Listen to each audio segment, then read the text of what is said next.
Guys, so in my rebranding of my channel and my new purpose with this channel is to hopefully someday become the governor of Connecticut.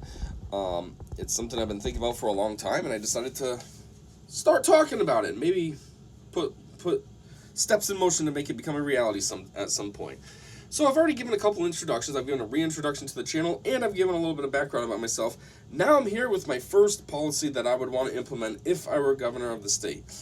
Now, before I get into this, I do want to say that, one, my ideas aren't in any type of order. Like, this one being the first order that my first idea that I have doesn't mean that it's the most important. And I'm like, ooh, this is the one that I definitely want to get done. They're all equally important to me. They're all things that I would like to have happen. And if I did make it to be governor someday, I would be pushing hard to make sure that I got all these done in my first term.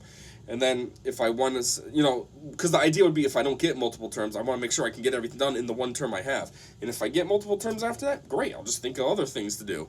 But all these eventual ideas that I'll have on this channel, I want them to be done. Every single one is equally important. So, yeah, just because this one's first, this doesn't mean that it's way more priority than one that may come out at, video 40 or something. That's all equally important. So I want that to be clear.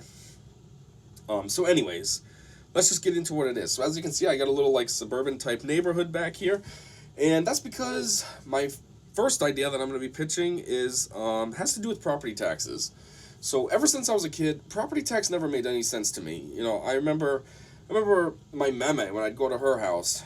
She had her house paid off. It was her house, and yet every year she had to pay property tax, and it didn't make any sense. Like, how do you own your house, but yet have to continuously every year pay rent to the state?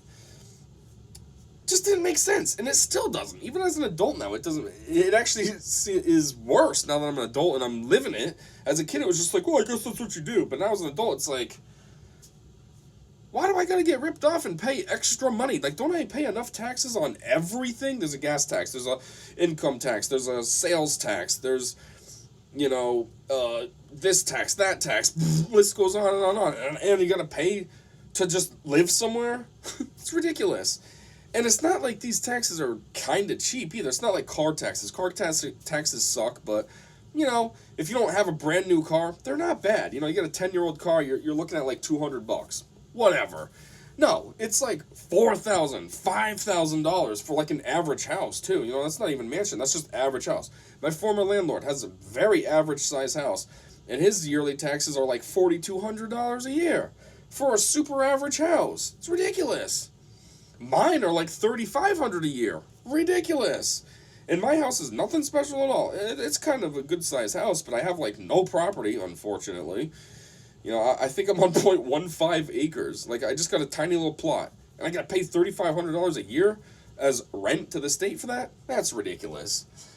So, also, you got to think, a lot of times when people are paying property tax, or I guess you pay property tax forever, but I mean, it's older people that I'm thinking really get affected by this. Because they're on a fixed income. Either they got their pension, or they're living off of a 401k, or they got Social Security or something, but they're not working, so they can't do overtime or get a better job or something. They just have X amount of money coming in, and so now they gotta budget this nonsense. I gotta make sure I have enough for my stupid yearly property tax. Now that I'm 80, I don't want to lose my house.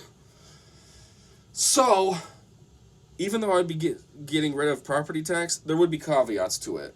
First off, you'd have to have your mortgage paid off. As long as you have a mortgage, then you'd still have property tax, because the way I see it is technically while you have a mortgage, you're renting from the bank. The bank helped you buy the house, and you're just paying the bank back. You're basically renting from the bank in the meantime until you paid them enough money to make them happy. Which means, as such, since it's not yours and it's technically the bank's, then yeah, I want to tax the bank. Unfortunately, you're the one that has to pay for it, but oh boy, dry. Winter. Oh wow, this is unfortunate. Sorry about that. Anyways, jeez, it's dry in here. Anyways, so that's one thing.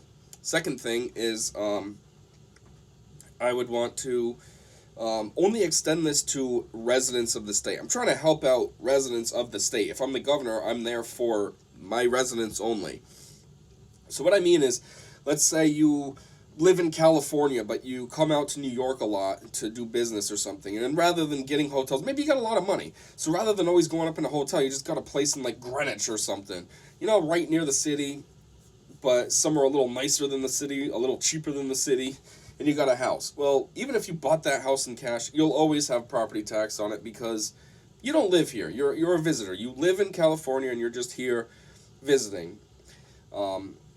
Thanks for choosing Connecticut. I'm glad that you like the state and you think Greenwich is nice enough to get a place in that you can feel comfortable in while you're here on business. But you don't live here. You're not one of my constituents, so I'm not going to hook you up with free property tax. The third thing is back to what I was saying about the mortgage. So say you pay your house off, and then after it's paid off a couple of years go by and you want to do a lot of big home improvements, which requires you to take out an equity loan. You take out $100,000 or something. Well, if you already paid off your real mortgage, you still don't have to worry about property tax because that's not a real mortgage loan. That's just you want to do things to your house, but you don't have $100,000 burning a hole in your pocket, so you're just kind of taking it out of your house. You know what I mean? You're taking that money out to put it back into the house.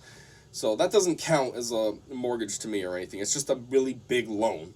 So if you paid off your original mortgage and you qualify for no property tax, even if you take out an equity loan, you still qualify for no property tax. A third thing is businesses. Businesses, you'll always pay property tax. Because businesses are fly-by-night, potentially, you know what I mean? Let's take an example in Putnam. Look where Runnings is now. Runnings went from Kmart to Sears Essentials to Kmart to Sears Essentials, and I think it went back to Kmart before it finally closed down, and then Runnings went in there. And that was all in the span of, 10 years. So, I'm not going to extend a business a break on their property rent. Plus, you're a business. You're making a ridiculous amount of money, most likely. Especially big businesses like Walmart or McDonald's or something. So, no breaks there. I'm only trying to help out residents to make their lives living easier. I also don't want to scare off businesses, so there will be other incentives I'll talk about down the line to, make businesses happy. But this property tax one doesn't apply to you. Sorry, but maybe you could get a house here, though, and then you'd at least still be able to take advantage of that if you don't live in the state.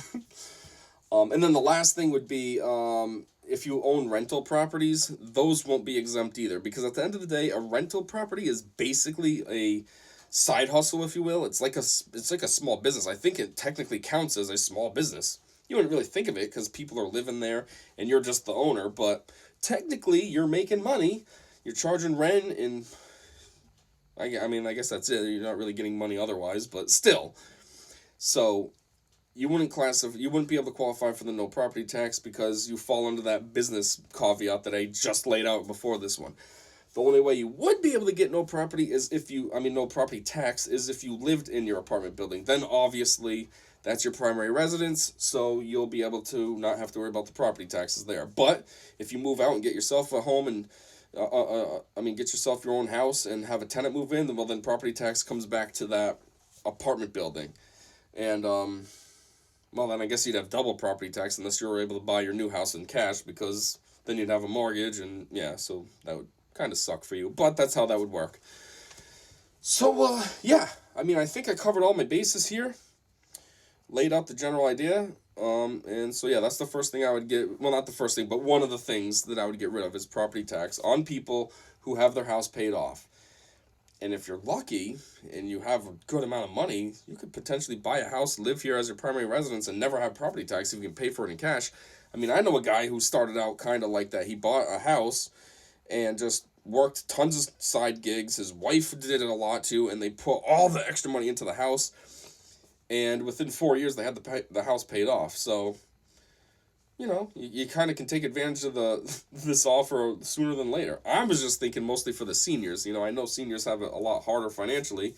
And so, you get your house and then you can just live there. All you have to worry about is your regular upkeep. You don't have to worry about rent and all this dumb crap to the state. So, idea number 1, elimination of property tax. Makes the most sense to me. So,